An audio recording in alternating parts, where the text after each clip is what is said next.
God, this popcorn's good. Just like the movie, 7 Brides for 7 Brothers. Except, unlike the movie, this popcorn is neither sexist nor classist.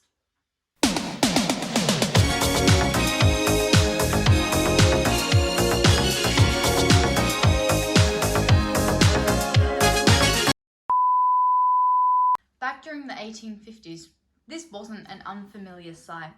A woman alone in her house, knitting, with 2 needles and some wool. Knitting, while her husband was out foraging for food. While her husband was out chopping down trees, doing the hard labour, while the woman would just cook and clean and take care of everything around the house, because that was her job, her role, as not only a woman, but a wife. As not only a wife, but a woman. And then she would bear children, and she would take care of the children, while the man just went out.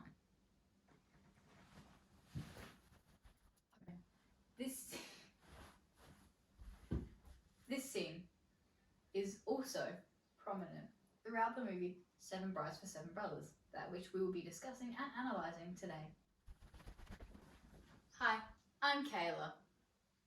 Hi, I'm Charlotte. I'm sexist. I'm classist. And today we're going to be giving our sexist and classist views on 7 Brides for 7 Brothers, specifically through a feminist and Marxist lens.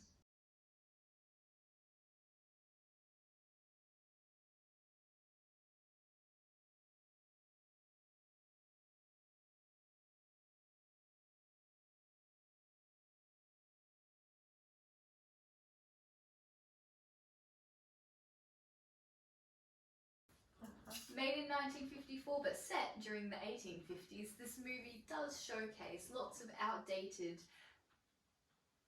sexist and Marxist ideas, specifically through their musical numbers. And they never did return their plunder, the victor gets all the loot. They carried them home by thunder, 2 rotunda, small but cute. And you never seen they tell me such downright domesticity.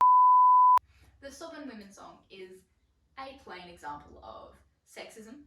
They would pretend to be annoyed, but secretly they were overjoyed. It paints women as objects and prizes to be won and fought over. And the Bless Your Hide song, through that song, Adam explains and expresses his desire for a woman, but then directly states that he wants a woman that can work, because he has 6 brothers. There are 7 of them at home. He needs someone that can take care of them and work for them, while he and his brothers are out doing the hard work. She needs to be in there cooking and cleaning. the expectation that a woman has to provide for men is definitely portrayed through this movie, as she not only has to be the right girl for Adam, she has to provide for his 6 brothers.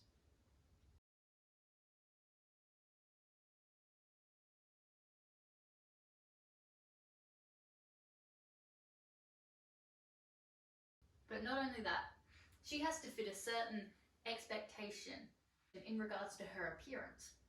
Pretty and trim, but kind of slim, heavenly eyes, but oh that size. She's got to be right to be the bride for me. This shows that he values specifically her appearance.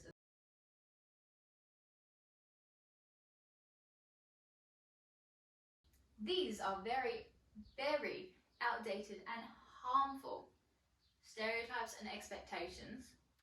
In 7 Brides for 7 Brothers, 6 women are kidnapped, taken from their homes by the 7 brothers. Now, these men expect to take the women and have them for themselves as if they were objects. They expect the women to do the cooking and do the cleaning and love these men even after they wretchedly took them from their homes. Now the movie portrays this stupidly, as the women show a soft side for the boys after being taken and held captive in their home. There are incorrect portrayals of kidnapping. The women, after being kidnapped by these 6 men, managed to fall in love with them. But not only that, the men kidnapped the women with the expectation that they liked the women, so the women must like them, that they chose the women, so then the women would have no choice but to be their wives and to love them and to do their cooking and their cleaning. And when the women did not react in this way initially, they didn't understand and they were upset. And they also just did not respect it. Throughout this time period though, Millie separated the men from the kidnapped women and tried to establish a sense of, this is wrong, this is not what you can do, and tried to challenge those expectations, those stereotypes and the actions of the men, and tried to demonstrate how they should treat a woman. And for a while they did. It was respectful, it was polite, they were considerate. But as soon as the women didn't necessarily respond to these actions, they then broke out in their fights again and they retreated back to their old ways. And hence, they ended up kidnapping.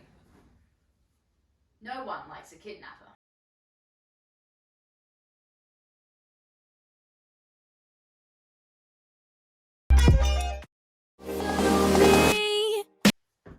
Through a Marxist perspective, unmarried men were seen as less of value than a married man.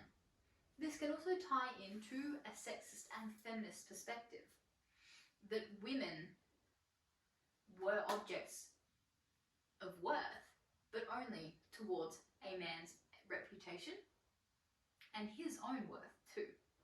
The fathers of these kidnapped women would not let the women marry their kidnappers. Because the kidnappers were just scoundrels, backwoodsmen, nothing important, nothing valuable. So true. The fathers only agreed to let these women marry the men when they thought that the men had impregnated their daughters. This is because the fathers were religious and believed that the sin of being an unmarried pregnant woman was more overpowering than the fact that these men had just kidnapped their children.